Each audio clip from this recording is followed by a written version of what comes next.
And here we are for a Monday version of Dualistic Unity Raw.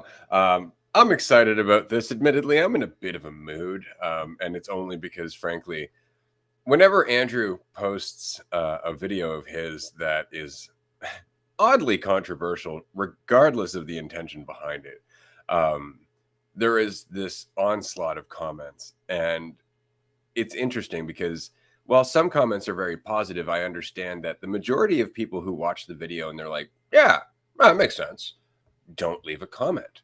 What they do is they hit the little like button and they move on with their lives.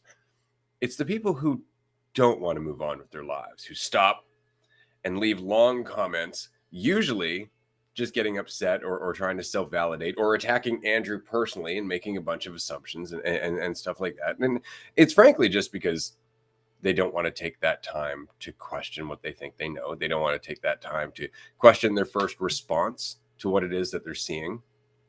They just don't want to take that time. They don't want to exercise any patience. And frankly, it's because they're afraid. And I guess the intensity of their response, the intensity of their comments, because if you read them, they're definitely agitated. It just indicates that there's a deeper problem than just whatever their opinion might be, that there is an inability to take that opinion and deal with it with any degree of emotional intelligence, so that way you can have a conversation and maybe learn something from it. That's all it is. It's like, I'm feeling something, I'm going to react to that feeling. And that ends up being the entire conversation is reaction, because then anything you say to them that doesn't validate their original point, now they're going to feel emotional about that to some degree, and they're going to react to that emotion. Then you're going to say something about that. And so it becomes this endless loop of fucking nothingness, simply because they're not stable enough to actually take in any information whatsoever without feeling threatened. And so I just wanted to bring that up quickly, because I know you're going to run into a lot of those people in your life. It's not just in the comments section of Andrew's Instagram by any means. I know I've ran into a lot of those people in my life. And it really is important to recognize that while it's important to have empathy, and it's important to understand that we're all on our own journey, it's also really, really important to tell those people to fuck off. Sometimes it's really important to not be kind and gentle and compassionate to those fucking people. Sometimes the only thing that they're going to learn from is a brick wall that says, I don't give a fuck how much you want to throw a temper tantrum. I'm just going to sit here either fucking with you or pointing out that you're throwing a tantrum until you get tired and go down and lay for a nap. That's pretty much it. And that's it, because you're dealing with a childish mentality. And I understand, oh, that sounds condescending. Yeah, well, then don't act childishly. That's pretty much it. Like, if you don't want people to sound condescending, grow up. Because I guarantee you, all children think parents trying to teach them something sounds condescending. Well, you're talking down to me. Yeah, because you're young. Because you haven't dared to explore certain things. Because you haven't gone out into the world. You're not gaining context. And I see that. It's not a judgment. It's a recognition. You know, there's a reason that we don't give a 10-year-old car keys. Are we judging that kid? No, but we're recognizing where they are in the spectrum of development. When people can't calmly make a point or a counter argument and then listen rationally to the other argument of another person and then readapt and reassess their information, if somebody doesn't have the emotional intelligence to do that, it is important that we recognize that. It doesn't make you an asshole to recognize that. It doesn't mean that you're not kind just because you're telling the person, like, you know, you're reacting rather than just thinking. Sure, they're not going to like you for it, but life isn't a fucking popularity contest. We're not here to be liked. We are here, if possible, to understand what the fuck is happening from moment to moment so we don't create so much goddamn conflict. And if we can't have a conversation without feeling threatened, what is it that we're defending? What is it that makes us feel so threatened? And that's the question. That should be the dominant question. Not, well, what you're saying is wrong, but why am I so fucking pissed off about it? Exactly. And people don't want to look at why they're pissed off or angered about something. They just want it to be validated. And it's important to recognize that recognition doesn't mean judgment. You can recognize behavior without judging it in a specific way. And even the feeling like someone's being condescending towards you doesn't mean that they are. Just because you feel a certain way based on how they're responding to you doesn't mean that that's actually how it is. It's like people on that dress video, for example, a lot of people are like, I don't even know what he's on about. I'm so confused. And it's like, you're just showing how low of a, I don't want to say like low of an intelligence level you have, but it's not always a lack of intelligence. Sometimes it's just an unwillingness to sit on it. Like it's not this black and white simplified, like Trump type statement where it's super simplified, which he does on purpose to get people who are low on the intelligence scale to understand what he's saying. Just because it's not at that level doesn't mean you can't look at it, doesn't mean you can't recognize something in that, doesn't mean you can't sit on it and actually maybe you got to watch it a couple times, maybe you got to think about where it's coming from. But it's so interesting how quick people are, and I'm not even sure how often people watch the entire video for that dress video, for example. And I just followed it up on TikTok. I'll post it on Instagram later, but with the pronouns clip that I posted kind of in conjunction last time. The first time was the pronouns clip, and then the dress video. Now it's the dress video, the pronouns clip. But how often people don't even watch the whole thing. They'll just see, for the dress one, a guy wearing a dress, a guy wearing a piece of fabric that is cut in a certain way. And they'll just say, like, that is a man wearing a dress. Anyone who thinks otherwise is dumb and not existing in reality. And like it's such a fundamental misunderstanding of reality. Like that you think that your idea of something, that your idea of a dress exists in reality. Dress is just a word to describe something that as a collective, sure, we have collectively understood to be the case about something, but it doesn't mean anything about it. You could use any word to describe that. And with the words, with the ideas of the thing, come other ideas and who can and can't wear it. If someone has a certain body part, they can wear this type of fabric. And that's not how it plays. And the funniest part about these two videos specifically is it makes a lot of people angry. And it makes a lot of people angry because of different things. Like just generalizing, very much generalizing here, but typically people on, the right side of the aisle, conservative, Republican, think there's like a right way to live and people should just dress appropriately and show. Someone commented like, you should just dress appropriately based on your gender. It's like, based on what? Based on who am I showing? And they were like, show manners. It's like, show manners to who? Who exactly? To you? Based on what makes you comfortable? Like, where does that actually exist? And so that video will trigger the fuck out of those people. And then people who are heavily invested in the other side of the aisle, more liberal, more left. Ooh, I like that. I like that background. More on the left, they then with the pronouns video and saying that it's ridiculous to expect people to respond to you in a certain way. Like you want to identify based on whatever, and everyone should validate that identity. It's like just because you want to play pretend doesn't mean that you should expect everyone else to play pretend with you. If you want to do so, then by all means go for it. But you can't expect everyone else to do so. And it's not even that you should or you shouldn't, but if you look at the overarching reality of how that plays out, you're only hurting yourself. You're only adding more suffering to your own life. Like most of the time on the left side, again, just generalizing, is people push, be more accepting of everyone.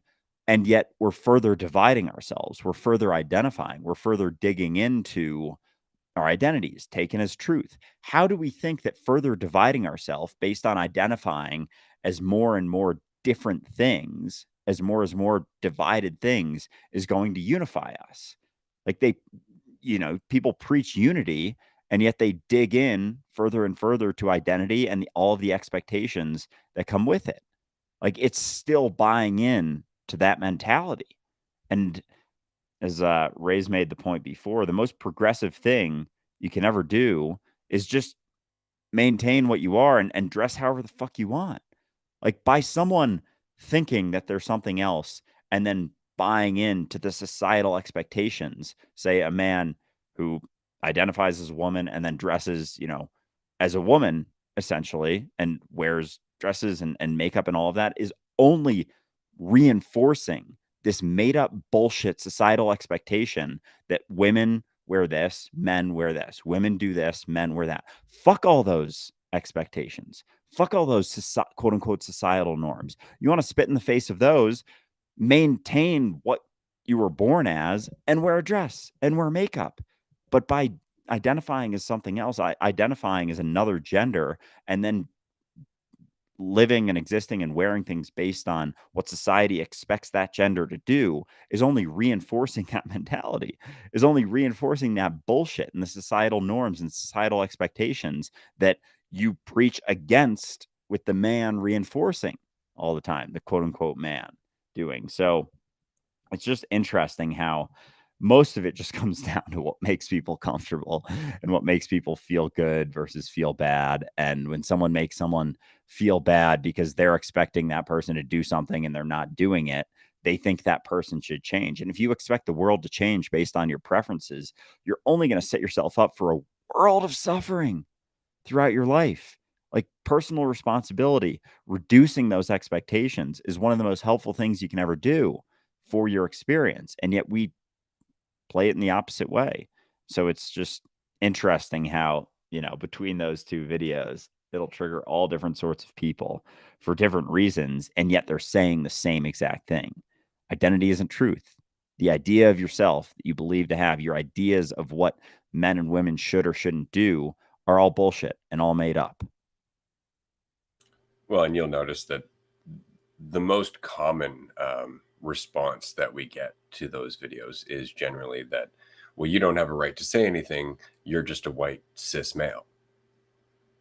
And immediately, nobody's asked you like anything about how you identify. You've noticed. All they've done is looked at you and went, well, you're this. Stop classifying other people based on sight. Like, it's an interesting argument, but it comes down to the fact that we're not the only ones making this argument. There's an Australian writer, Germaine Greer, and she's been well known for a long time in terms of talking about issues that are dealt with by women in the world for the longest time. Like, she's been talking about, the right to equality and the struggle that's gone on for a long time to move away from the idea that being female is the equivalent of being feminine. And the point that she makes is that feminine is not biological. Feminine is a societal construct. Feminine is very much something that's decided by the culture over generations, right? This is why children are treated differently as they grow up. And she makes the point that young girls, for example, whether parents realize it or not, tend to be fed less than young boys, which encourages them to be smaller. They tend to try and raise their voice. They tend to act a certain way or try and dress a certain way according to the culture and trying to fit in, and so on and so forth. And so this idea of being feminine, which is what goes with the makeup and then the hair and the dresses and the way of speaking and the way of acting that goes with the idea of femininity, is just an idea, and one that's drilled into girls' heads from a very young age, and unfortunately makes it very difficult for them to actually express themselves or feel like they can just be themselves, because now they have to be feminine rather than just female, which she goes on to say is the least feminine thing you can imagine, because being female is an actual biological thing. Like, you actually have, you have your period, you've got to go through menstruation, you've got the growth of different parts of your body, not to mention the fact that you might have to deal with pregnancy. Like, there's this stuff that nobody would consider feminine. Nobody would look at any of that unfortunate biological mess that women have to go through as being feminine, right? But that is the reality of being female. And so for a long time, women have been making the point, like, just because I'm female doesn't mean I have to act like Barbie. And unfortunately, now what we have is people trying to identify as female, not recognizing they're identifying as feminine, and reinforcing the stereotype that all women must be feminine. Because if you're feminine, you got to be a woman. Therefore, if you're a woman, you must be feminine. And so it works against a lot of what women have been trying to do for a long time. And it's, again, it's not deliberate or anything else. It really is just the result of not thinking it through, of thinking like, this is the cessation of my pain. Is if I don't have to be this and I can be this, then that solves all of these problems. It's like, or you can just let go of the prison that you are holding on to conceptually and just be what you are, which is what females have been trying to do forever, right? It's even what men are trying to do. Admittedly, this is the reason that male suicide is through the fucking roof. We're all trying to be what a man's supposed to be, and then we have assholes like Andrew Tate out there saying a man is this and a man is this and a man is this, and a man is whatever the fuck a man is. That's what that person is. They don't need to be anything else. They don't need to dress like a fucking lumberjack. They don't need to smoke a cigar like it's a cock. They don't need to be anything. They are what they are. We are what we are. These concepts are bullshit. It's just that insecure people have tried to be like other insecure people who've been telling them, you should be like me. And that's been happening generationally. It's not in reinforcing these concepts that we find freedom. It's in realizing that the reality isn't the concept. The idea of a man is not a man. The idea of a woman is not a woman. We're just talking about distinctions within reality in terms of form and function. That's all we're talking about. Form and function. We're not talking about expression. We're not talking about attitude. We're not talking about anything else other than the form and function of your fucking body. It doesn't mean you have to dress a certain way, talk a certain way, act a certain way. It doesn't mean anything about you whatsoever. The fact that you have a dick doesn't mean you can't carry a purse.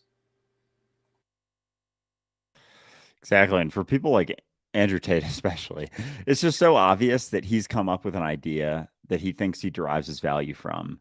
And he's trying to get people to validate that through pushing a narrative of what a man's supposed to be to make himself feel better. That's all it is. Like a high value man, when people go on those rants or on Twitter, you see like 10 ways to be a high value man. And it's just 10 things that they perceive themselves to do, so that other people then start doing it to validate themselves and their own degree of security. But with all of this, it's just so brutal how it's playing out. Like we've taken this perception of equality and just anyone can do anything they want, full circle to being, especially when it comes to females and like the whole female suffrage movement. Like we've gone backwards in the last 5-10 years away from that, because now, take sports for example. Like there was a female sports division created so that they could play against themselves. They could compete with each other, because there is a biological component to men versus women, where men overall have higher degrees of testosterone, higher strength, bigger bodies. It's just overall how it's built. Obviously, some women are bigger than men, of course, but there's an overlap there that isn't as big. Like in general, men stronger, bigger, women. That's why we have female sports divisions. And now, we've taken it so far that anyone can do anything and be anything, that men can now just say they're a woman and compete against women. It's so brutal for women.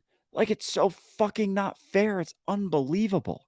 Like that people don't see how unfair that is. And again, fairness, subjective. I get it. But there was a reason that a female sports division was created.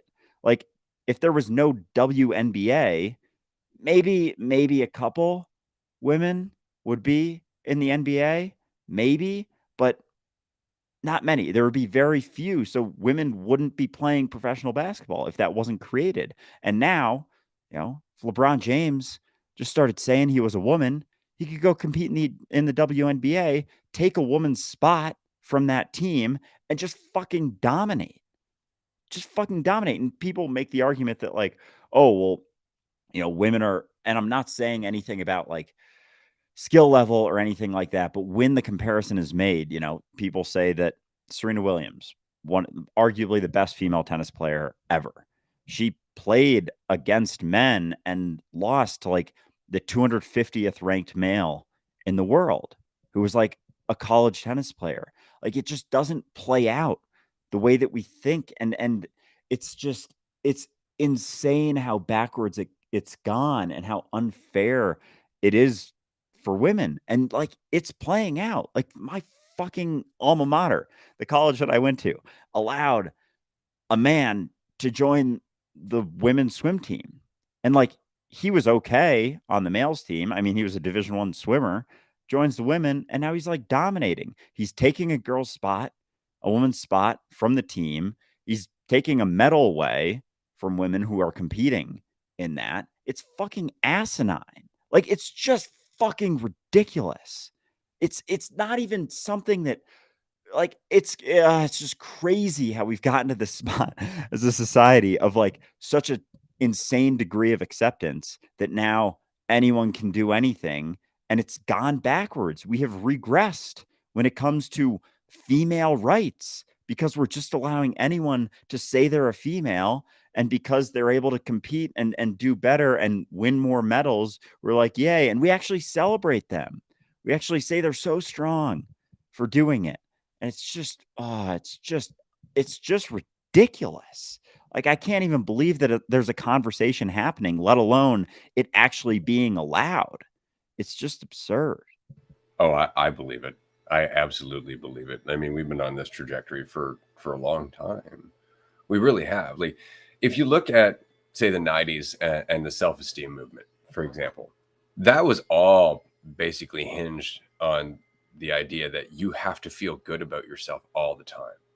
Like, you have to have a high self-esteem. You have to have a positive self-image. You have to be up here, right, in order to keep the fucking shit at bay. And so we fed right into that because, again, it's an easy form of control, right? And right now, that's the argument that's being made. Like, well, if you're not validating this, you're putting this person in danger. So just make them feel better. And it's like, what other challenge in terms of identity would we do that with? Like, I know historically, for example, if somebody was to suffer through the delusion of being a historical figure, and I often use the example of Napoleon Bonaparte because that was actually a fairly common thing at one point. Anyway, just believing that they're a historical figure. Are you going to allow them to walk around the world and not remind them that,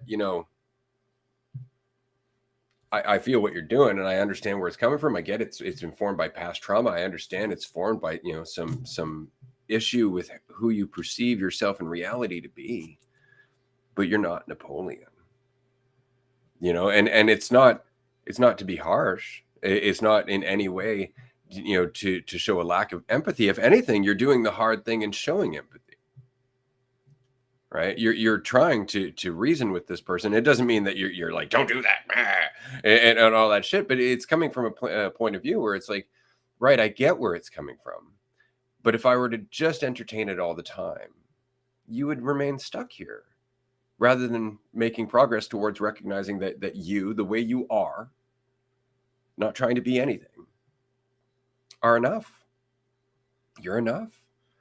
That's what this comes down to. At the end of the day, is this perception of ourself that is hell. And we just want to change that perception rather than recognize it's not the truth. Right? That's the hardest part about this. And then this is it. Like, you and I grew up with the the male role models, as it were, and all of that stuff about being a man and all the stupid assumptions that it meant. And you can see how somebody who had more problems fitting into it, had more difficulty in resonating with it, people who just didn't like it, straight up. Like, I have an issue with dude talk. Pisses me off. It's boring at the end of the day. But that's just because it's such a common mentality. There's such a common mentality in what dudes talk about. And that's not what dudes talk about. Dudes talk about whatever the fuck they want to talk about. People talk about whatever the fuck they want to talk about. Nothing is assigned to us in terms of our biology. It's not like because you have something different between your legs, you can't talk about other things. But our culture drives that shit in. And so if we don't feel like we fit the cultural norm, well, then now we have to be something else other than the recognition that everyone else is full of shit. This is the difficult part about this, though, is that we're going against this mentality that the majority must be correct. That life is a fucking popularity contest. And that's often, again, the responses that we get to videos that we post that are a bit more controversial. Well, look at all the people who are saying you're wrong.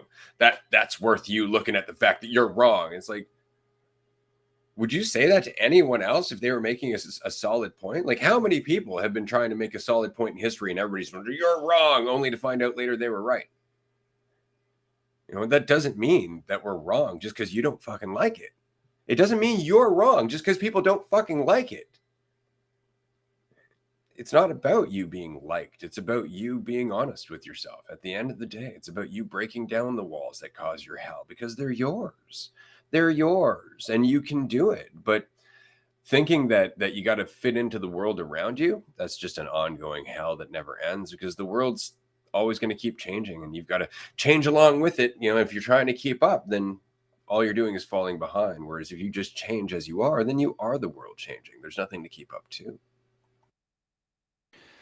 Yeah, I mean, you think about that, and this is the part of the conversation that's really important for people to understand. Like, we don't talk about this stuff just to be controversial for the sake of being controversial. Like, there's an underlying understanding here that is where freedom lies. Like, even just taking the example of just because it's funny, people identifying as Napoleon Bonaparte or someone identifying with, as any historical figure and believing that that's what they are. Like, think about how that plays out.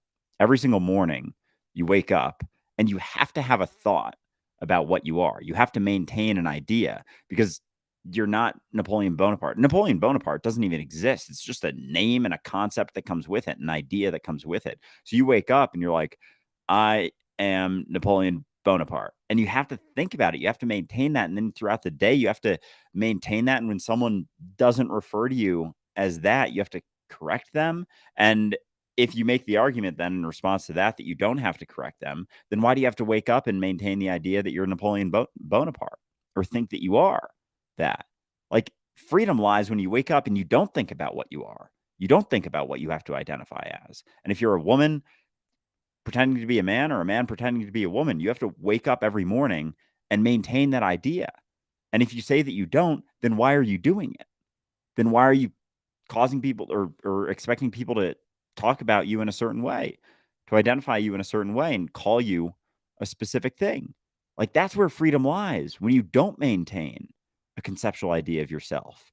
Even if you are believing that you're the gender that you think you are and you have an idea that comes with that, it's the same degree of prison. Anytime you wake up and think that you're some sort of idea with a certain degree of strengths and weaknesses and things that have happened that you identify as and believe that you are, you're not free. Every day you're waking up and rebuilding the prison. And this is just a component of the prison that people are very sensitive to. But it's a steeped component of the prison. And there are certain components of that take a lot more effort to maintain. It's just a lot of effort and not a very high degree of freedom at all. Like, that's what we're talking about. And if you take the examples of someone believing that they're Napoleon Bonaparte and having to play that role every single day, it's fucking exhausting. Having to put on such a heavy mask that goes against just what comes natural, where freedom lies. And when I say that, even what comes natural, you can, I'm not saying that if you have certain things that you want to do, if you're a man who wants to wear a dress and that's what you want to do, fucking do it. That's amazing. That's light. That is a way to maintain that degree of freedom throughout the day. It's just what you want to wear. That's amazing. But if you start identifying further and further into a gender because that's what you want to do. Say you want to wear makeup, you want to paint your nails, you want to wear a dress. But then on top of that, you're maintaining an idea of what that means about you. And, oh, I must be this because society tells me that only women wear dresses. So if I want to wear a dress, I must be a woman. You don't have to do that. You can be a man who wears a fucking dress. And then you don't have to play into that role of society's expectations. Like, that's what you're doing in that spot. And so waking up and not having to identify as anything, doing whatever the fuck you want, is where that freedom lies. Like, that is the experience of freedom, is when you understand that you don't have to maintain a thought inside of your head of what you are. And when someone doesn't validate that thought, you have to correct them. You have to change, like say get triggered by it when they respond in a certain way. Like that, we're talking about freedom here, and any identity takes you away from the genuine experience of freedom. So that's why we touch on all the identities. Right now, we've just been talking about gender identity. It's no different than religious identity or nationalism or sports, identifying with a certain sports team. Like anything that reinforces the idea of yourself and something that you have to maintain and defend is fucking exhausting and cuts away at your potential experience of freedom. You know, it's interesting because I just went and actually looked up if anybody's used the argument about Napoleon Bonaparte. Apparently, it's something that's actually floating around, and it's insulting to the trans community, as I imagine it would be, simply because it sounds like what you're saying is that they're crazy.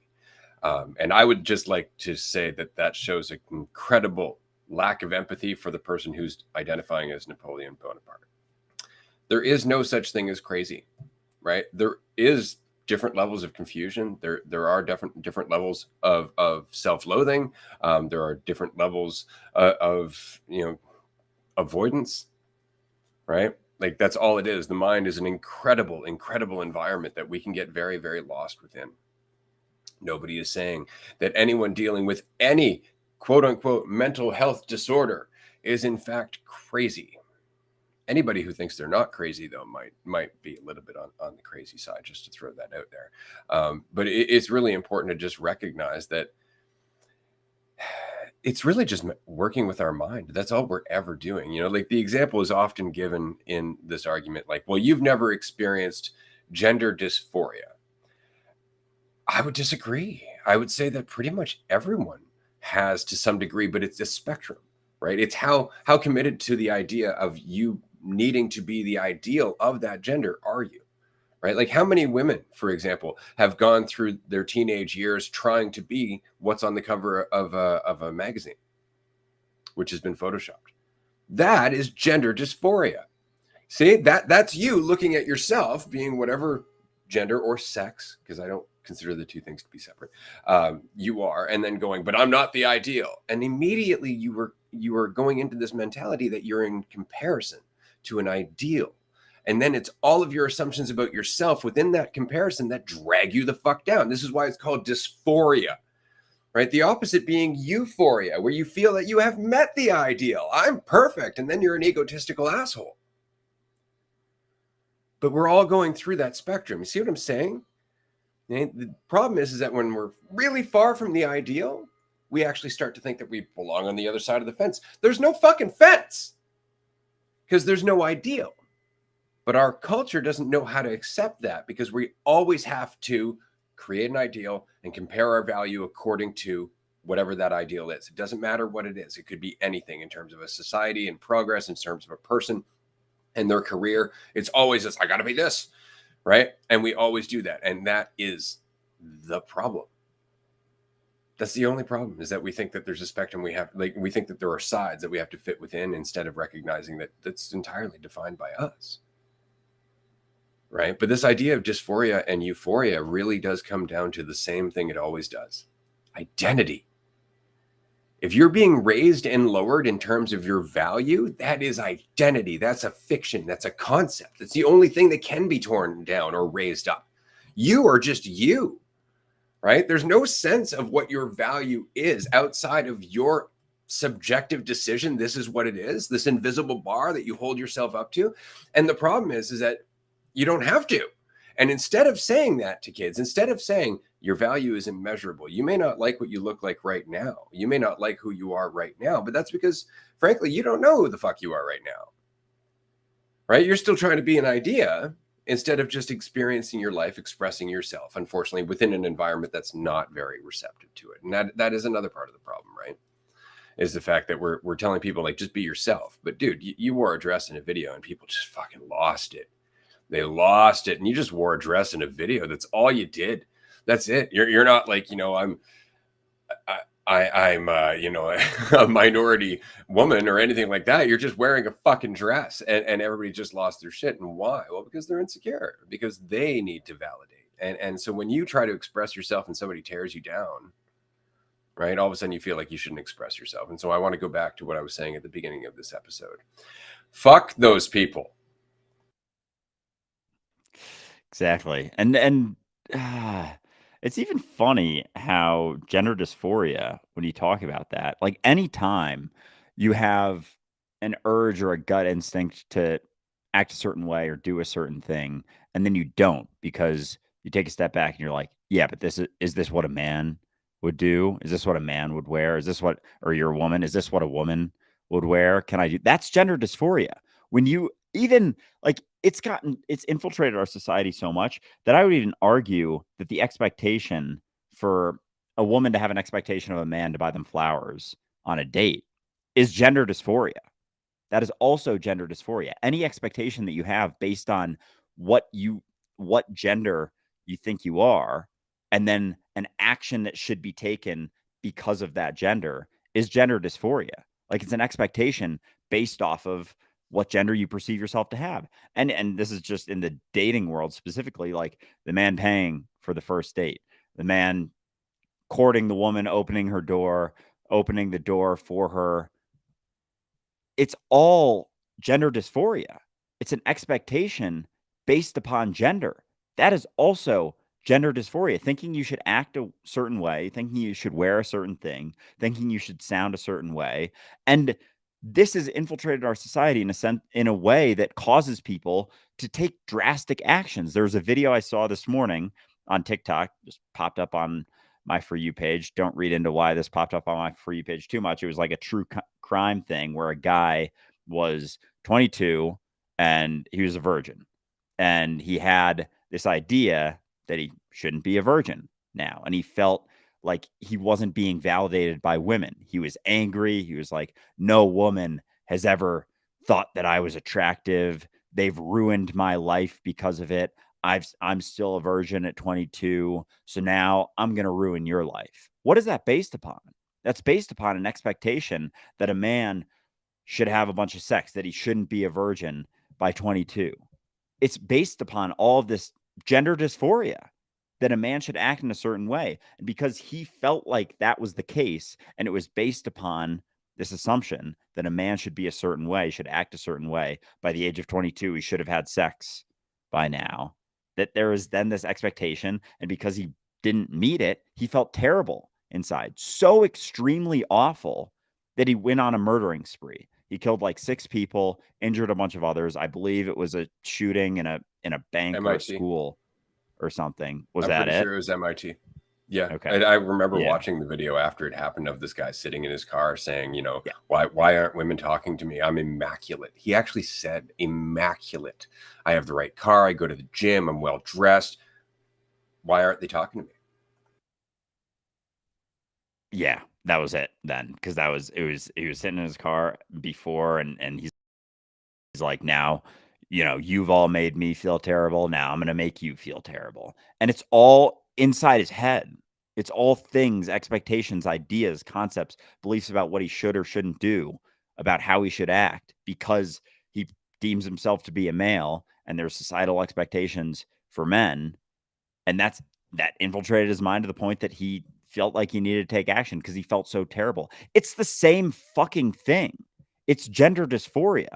And all we're doing with these expectations of whether it's pronouns or allowing anyone to play pretend in any certain thing, it's the same thing. And we just think that, oh no, that's different because he's crazy.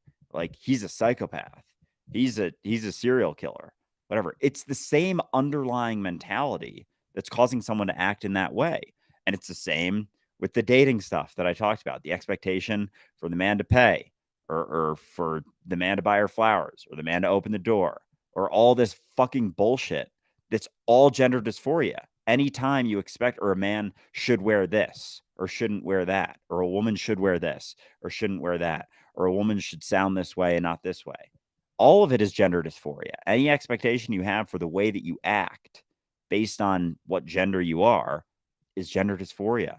And it's all part of the same fucking fucked up mentality that ideas are truth, that my idea of what I think a man should be is how a man should be.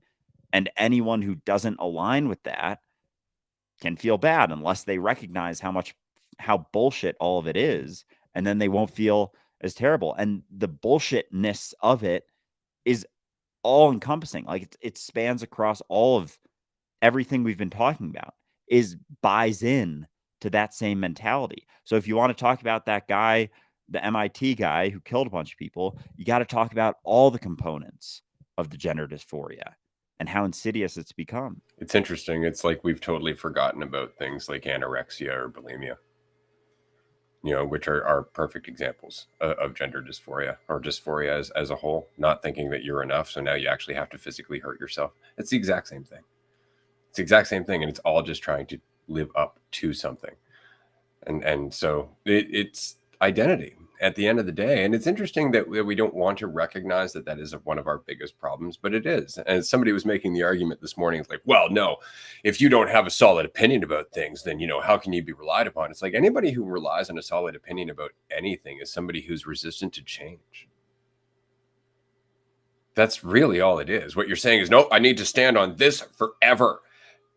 Valuing your opinion as what makes you is the quickest way to become a closed-minded idiot at the end of the day, because all you're doing is just tuning out everything out. You're just covering your ears and going, la, la, la, la, la, la, la, this is my opinion. And so you're not taking in any information. And so, yeah, opinions can get in your way. It's nice to have them, but if you take them too seriously, then they're never going to shift, and you're never going to change. And all of a sudden, you've put a line in the sand based on an old decision that doesn't even make sense anymore. But you don't want to look at it because it's your opinion. I was born in this hole, I'll die in this hole. It's the fucking stupidest mentality. It really is. It's fucking ridiculous. The ideas we maintain, and they're all dead. Every time we maintain an opinion, it's dead as we continue to reinforce it, as we continue to bring it in to the conversation. Maybe we had an opinion about a specific thing that was happening in a specific moment, and every moment beyond that we maintain it and think that it means something about us. And if we let it go, or we think the opposite thing, it's going to diminish our value. All of this shit is based on the assumption that our value comes from what we do, what we say, how we act, how we dress, how people think of us. It's all bullshit. Your value is not derived from anything outside of the fact that you are value itself, that you are reality itself. There is no way to make your value go up or down. It is impossible. And yet we buy into the made up bullshit idea that it can go up and down. And so we think there has to be ways for it to go up, and we fear ways that it may go down. And so that's what drives all of our actions, is this bullshit perception that our value can waver. And so all of the dysphoria comes from the belief that your value has gone down because you see yourself in a certain way that doesn't align with society's expectations. They're made up bullshit expectations of how you should act or how you should be. It's all such fucking bullshit, and all of this, the dysphoria stems from that. And yet we don't understand that it's coming from that root, that perception that your value is derived from anything outside of just being what is. Value is not a thing that changes. It is an assumption based on a perception of how you see yourself relative to how you perceive yourself to be acting based on society's expectations. And it's all reinforcing. And so we don't recognize that. And so we think if someone's seeing themselves in a certain way, or feeling down, they just got to feel better, and everyone's got to build them up. Just, you can do it. You're doing great, blah, blah, all that 90s stuff, which I wasn't a part of because I was born in 95. So I wasn't really, I mean, I saw the products of it, I guess, now and all of that. But with that movement, the self-esteem movement, like the belief that you just have to maintain a positive idea of yourself, you're always at risk. Like it's standing on that wobbly stool of just thinking about yourself in a certain way that's based on assumption. You don't have to maintain an idea of where your value lies in order to recognize that your value itself, that it doesn't waver. And so all of this shit is just based off of this assumption and illusion. And then because we have that underlying assumption, we think we have to act in a certain way because of it. And we just have to, going back to the pronouns thing, like we just have, just come on, just buy into it. Just buy into the illusion Just play your role. Just call them what they want to be called. It's like you are doing more harm to them, significantly more harm to them by validating it. It's such a fragile way of existing that isn't necessary. You don't have to maintain any conceptual idea of yourself and what you think you are. You can be free, which is letting go of that conceptual idea and how you think you fit in, because it's all just based on fucking assumptions. Yeah, it's really interesting though, because so a lot of the insights that we talk about, you really have to kind of wander around your life to find. And what I mean is that, like, so the entire thing about value for a long time, I was trying to grasp what it was about that whole thing that didn't make any sense. And it wasn't until eventually I started looking into the monetary system and the foundation of money and what it is that's really happening with money, because money itself has no value. This is important to recognize. Okay, money is it's just either paper or coin. It's representative of value. It has no actual value, period. You can't eat it, you can't do anything with it. It's only through agreement that we have that we say, okay, but this will buy stuff. You'll give me stuff and I'll give you stuff, and therefore it has value. But it's not the money that has value. If you think about that, it's the stuff. And if you think about it a bit further, it's not the stuff, it's the labor it took to make the stuff. And so the only way anything comes into reality that isn't created by nature is through our labor. So our labor creates value, and then we trade the value that's been expressed with one another, and we use currency in order to represent that value that's being traded. But you see, what's interesting is the value that's being traded isn't in the stuff and it's not in the money. It's in the people who made the stuff, used the stuff, and traded the stuff. So the value isn't something that's accumulated, it's only something that's expressed. That is our biggest misunderstanding of value. We think value is something that we accumulate rather than something that we are. And so we're always trying to get it instead of expressing it. And if you listen to every successful entrepreneur, what they tell you is keep putting in. That's what they tell you, is just keep going. Just keep focusing on the energy that you're putting out, because it'll come full circle. Because your value, you're adding value to the world. That's what you're doing. You're adding value to the world by expressing it. Okay? There is no choice but for that to come full circle eventually. It's just a matter of how well you express that value, whether or not it's appreciated, whether it aligns with the reality around you, so on and so forth. How valuable is it, in other words? And that has nothing to do with how much money it's worth. But do you see how fucking skewed we've gotten in terms of how we see value? We actually think to ourselves, oh, the higher the price tag on it, the more valuable it is. And it has nothing to do with the actual subjective experience we're having. Yeah, it goes back to that conversation that we think that things give us value, and the reality is that we give things value. And that's one of the main confusions, is like, the reality is that you give value to a car based on how you use it, what it can do for you, based on you. But now we've twisted it. We've literally flipped it around to thinking that the car gives us value. And so we're not even existing in the reality of how it plays out. We're existing in a conceptual assumption of how that impacts our value. And going with money, it's funny, like, you have $5, you can go buy a sandwich with it. That sandwich is representative of the value that the money is representative of the value that the sandwich is able to do. You can't eat a $5 bill. I mean, you can eat it, but you're still going to be very, very hungry after it, and your digestion's probably going to get all fucked up, because they're like, what the fuck, why are you eating paper? Same with, coins. Don't eat that shit.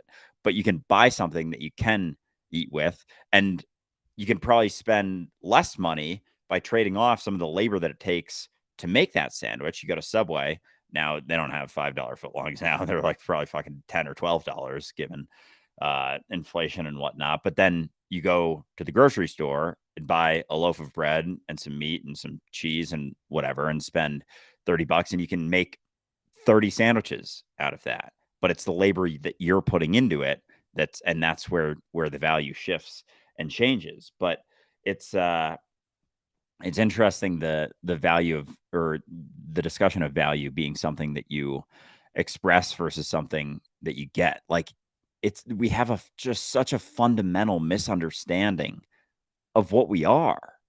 Like, everything that we do is, if you can recognize, and just going back to reality of what we are, and just the universe happening, and recognizing that you're the universe based off of billions of years of evolution to getting you to where you are now. Like, you are inherent value. Like, everything that you do, say, act as the expression of what you are. It's not something that you attain. You can't attain it.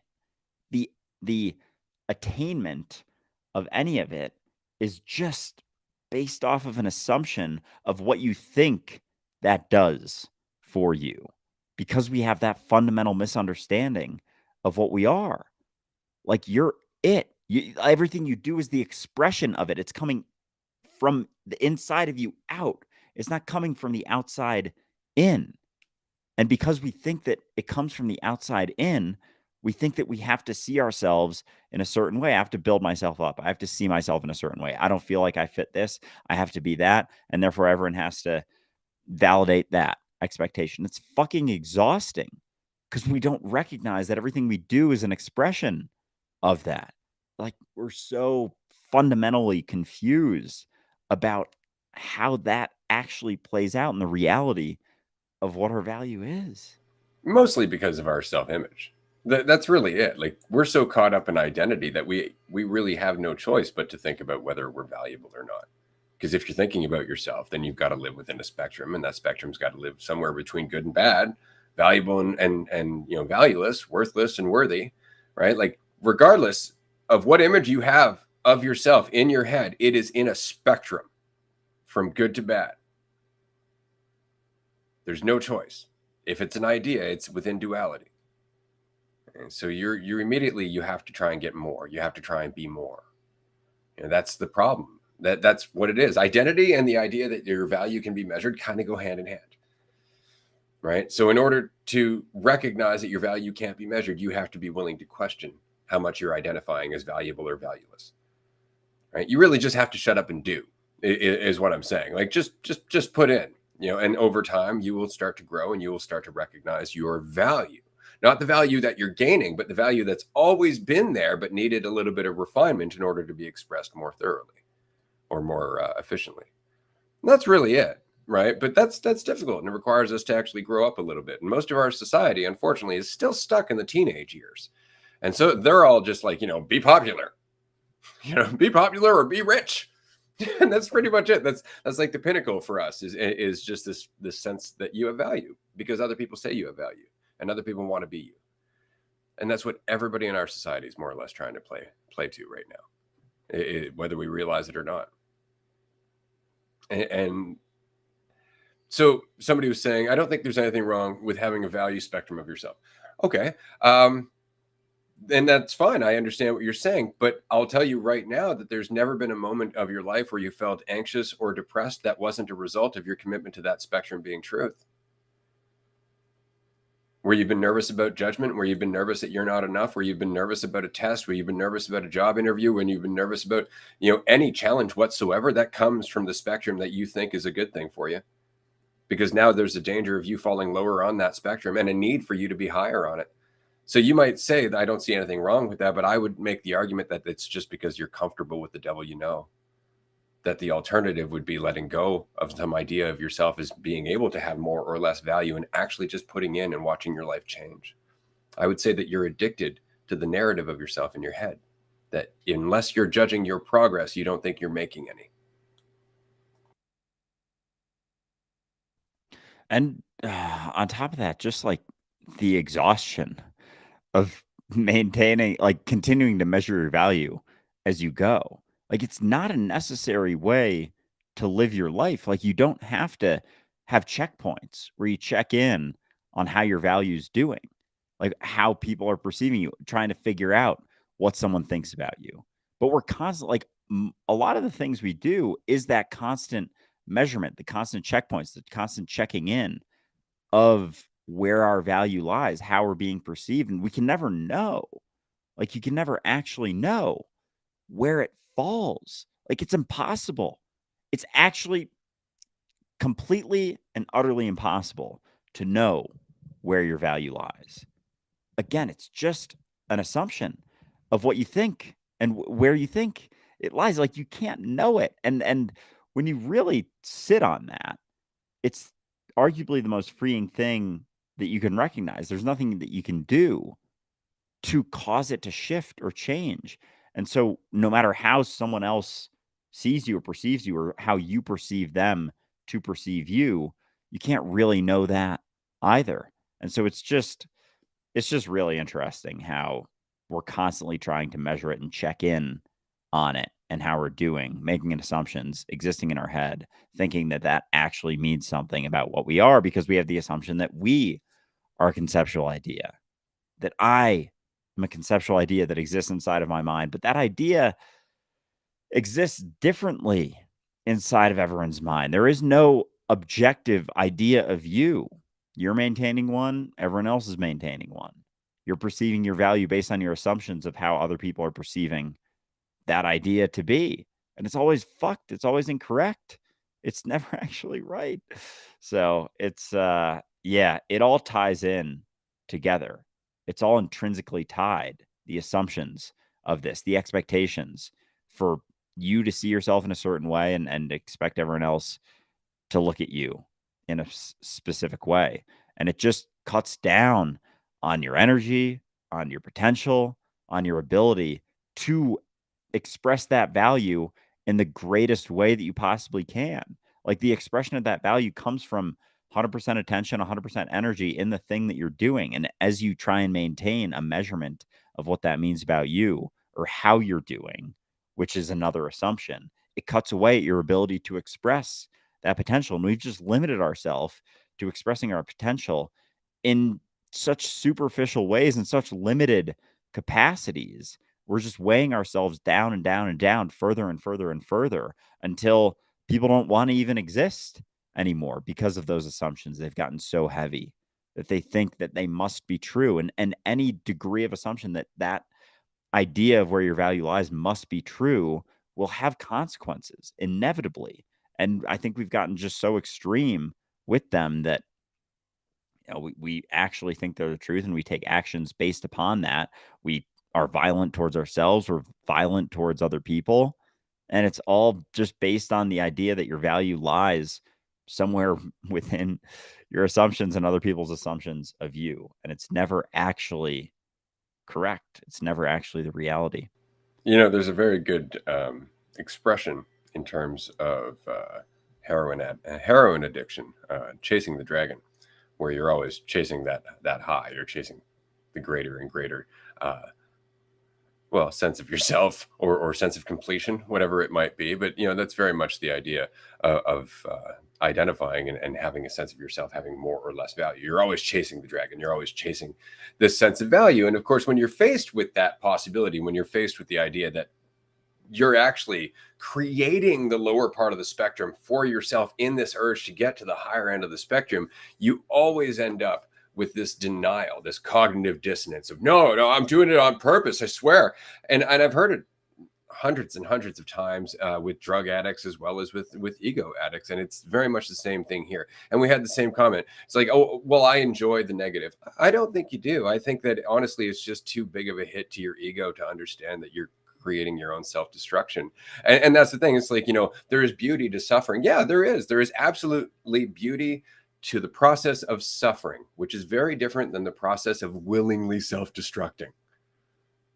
There's less beauty in that.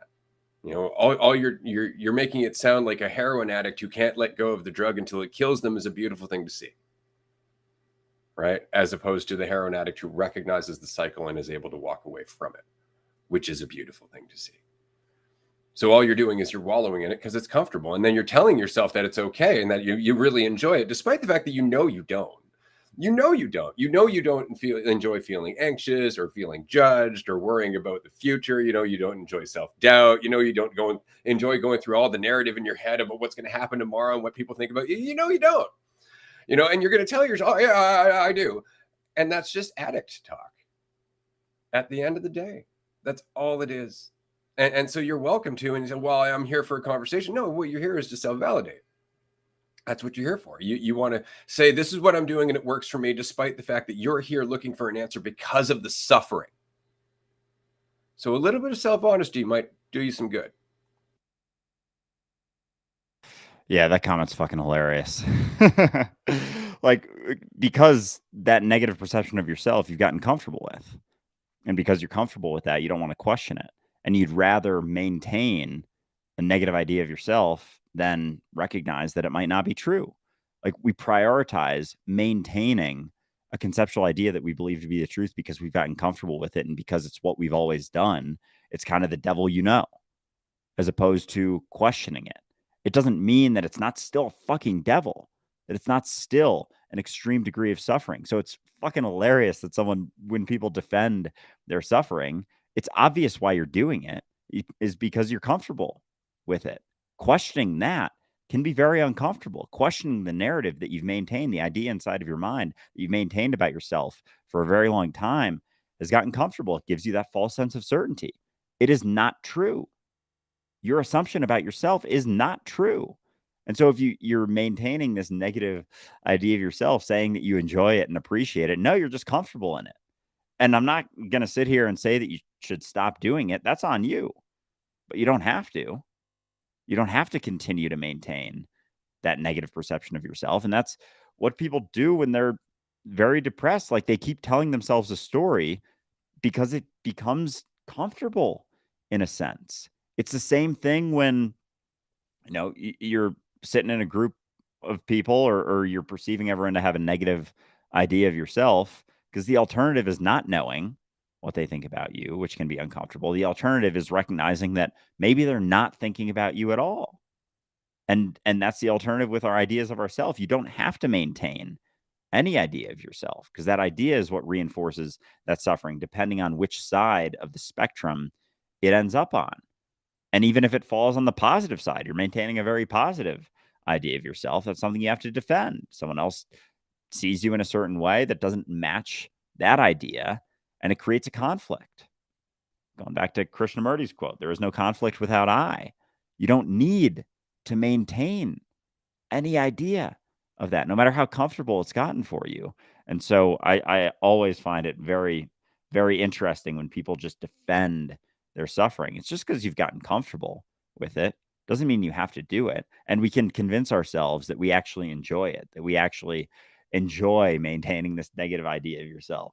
It's just funny when we continue to do that, but you don't have to. You can stop maintaining that idea. Yeah. And there was a comment in follow up that, there's a deeper beauty to experiencing the full spectrum. I absolutely agree with that. And of course, this assumption that dualistic unity is the middle ground in that spectrum. I would disagree with that.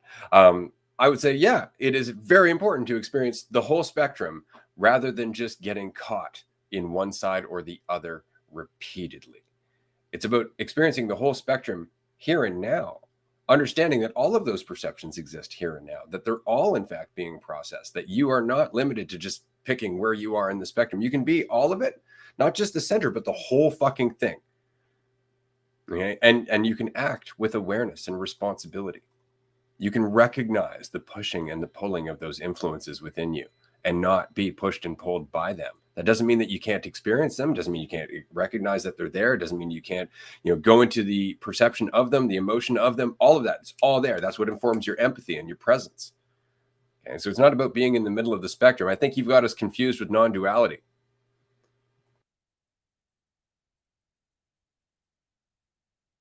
Exactly, because it's not about maintaining a spot in the spectrum. Like, your idea of where you lie in the spectrum is just another conceptual idea. The reality of the experience is the entirety of the spectrum.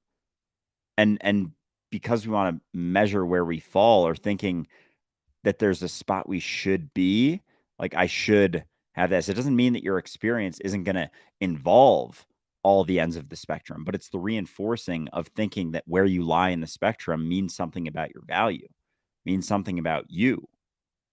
Because you have an experience of one end of the spectrum or the other doesn't mean that that's the reality of how it's playing out. So yeah, there is absolutely a beauty in the entirety of the spectrum, but there's a fundamental difference here that it's not your idea. Even the conceptual idea of a spectrum is kind of bullshit. It's just a way that we try and conceptualize the experience, and we can communicate about the experience. But that's not the reality of it. It's never the reality of it. Your idea of the reality of how things are playing out are not how they're playing out ever.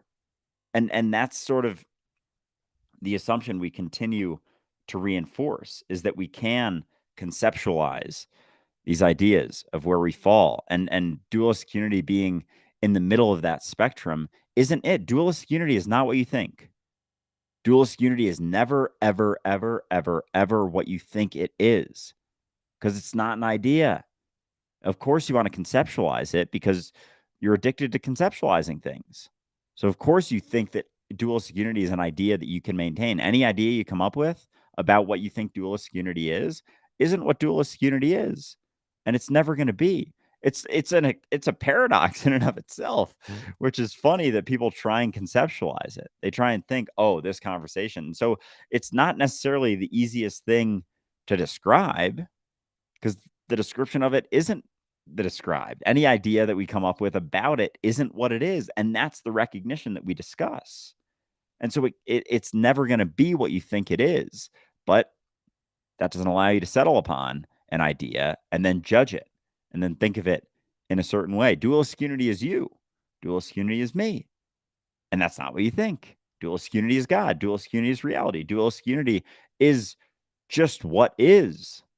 It's the recognition of what is, what's real. And again, real, just another word. Again, not what you think.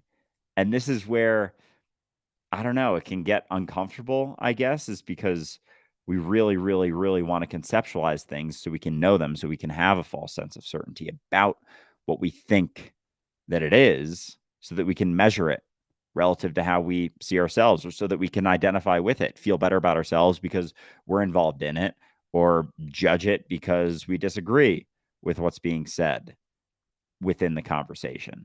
But it's never that. It's never your conceptual idea of what you think it is. So dualistic unity being the middle of the spectrum is just another bullshit idea. It's everything and nothing. Dualistic unity. It's a paradox. So you can't conceptualize it. You can, but that's not going to be it. Exactly. It's funny, somebody's saying, do you guys know how hard it is to describe dualistic unity to other people? I do. I do know how difficult it is to describe dualistic unity to other people. And I'll be honest in saying that I've actually said, I don't know. And then just kind of went, it's about, just being yourself and getting out of your own way. Like, it really depends on the person and how I'm feeling at the time. But however you express it is going to be fine, because that's the thing, is that you jump in and find out for yourself. Then you'll find out if you really want to know. But that's pretty much all you can do. Somebody was saying, it sounds like you all enjoy constantly questioning these mental structures we have built. We just enjoy identifying habits that go unlooked at and become unconscious and eventually start influencing our life. That's all. And then once you're aware of all the habits that you've created, you don't have to create them anymore. And once you're aware of the habits that you're unconsciously creating moment to moment, you don't have to do those either. And eventually, you don't have to keep questioning, because you're not making assumptions. Right? So that's the whole thing, is that everything's a part of the process, as it were, until you recognize the process is being here. Right? So it's not so much out of line with what it is that you're talking about. It's just that there's less of that sense that there's value in you going along this path to achieving whatever it is you think is the end of it. Your value doesn't go up and down. And so the path itself doesn't actually exist in the way that our brain tends to think it does. And there's a lot of stuff to this. Actually, if anybody here hasn't checked it out as yet, I do encourage you to check out Discover Transcendence. This is a video on YouTube that I made 5 years ago or so. It's about 48 minutes long. It's got a bunch of shit in it, but it's all about the 3 things that your brain does pretty much all the time that will influence everything you do if you're not aware that your brain is doing it. That's really the only thing you need to do, is be aware that your brain is acting in certain ways and that it changes your logic, it changes your strategy, it changes how you perceive everything. So definitely check out that video. We are going to wrap up here in about 5 minutes because we have a tier 1 call this morning. I love these groups, they're so much fun. If you would like to chat with us in person and be on the screen, or just use your audio, or just chat in the text section, join us on Patreon, patreon.com/dualistic unity. It's where really the magic happens behind the show. I mean, the podcast is just kind of a conversation that we have, but the real conversation is happening 5 days a week with our community. It's growing all the time, and we're all being informed by one another, our willingness to be vulnerable, our willingness to question, our willingness to just express ourselves as we are. There's a large community that's growing behind this, and if you can join us, there's a 7-day free trial available. Again, check it out on Patreon. The link is in the chat section, and there's a QR code on the screen. Yeah, Patreon is a blast, well worth anything. We got to have the best Patreon offering out of any podcast that exists right now, I think. Like, to have a podcast with as many episodes as we have, which is with as much as we do, and then to have group chats 5 days a week, 6 group chats a week you can get up to, is like, yeah, that's I haven't come across anyone else. I've looked at a lot of other people's Patreons, and usually it's like $5-10 a month to get the episode like an hour before it comes out. It's like fucking ridiculous how little people give on their Patreons, and expect people, and a lot of people who are involved in them like buy into it, and it's awesome for them, but it's funny to see it play out. So yeah, this has been a very fun chat. I appreciate everyone sticking it out. I'm not gonna lie, my and it's funny because I'm even, saying something like my energy is low. I'm currently like fucking almost 40 hours into this fast that I was talking about yesterday, and it doesn't feel great. I am not feeling fantastic by any means. The last time I did one, I've only done one 2 days, one other time before, like 40, it was like almost 48 hours. And the second day, it was like, there is a degree of mental clarity, but it's just like that. It's like feels like it takes energy from like to like stand up out of a chair and like walk across the room.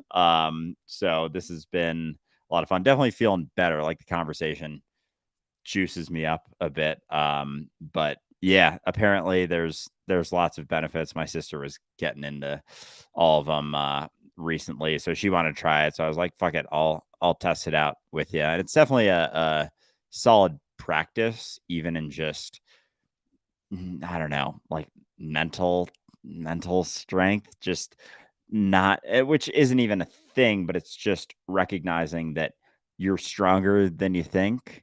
And even if you perceive yourself, your energy to be drained, thinking about how drained it is only going to drain it more. Like, it's irrelevant to how it plays out. And yet we layer on top all of these ideas of what it means, if that's the case, and what we can and can't do based upon it.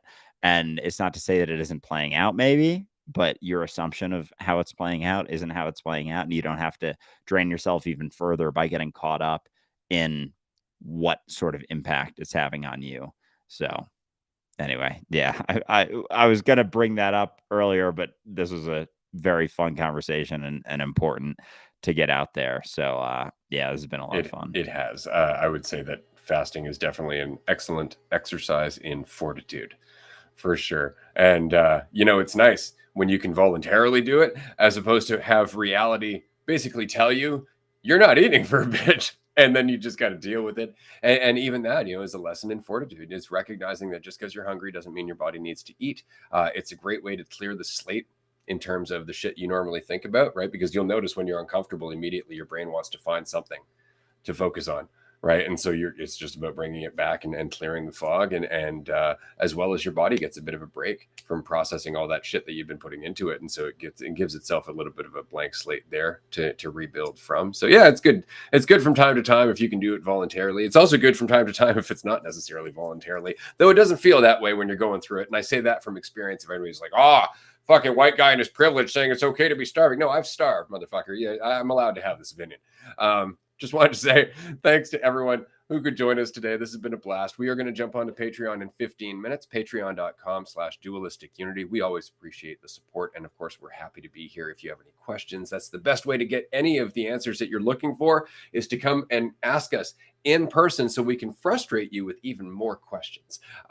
We love all of you. Thank you so much. And we will see you tomorrow for the roundtable at 6 p.m. Eastern time. If you can join us, we would love to see you. It'll be here live on Twitch.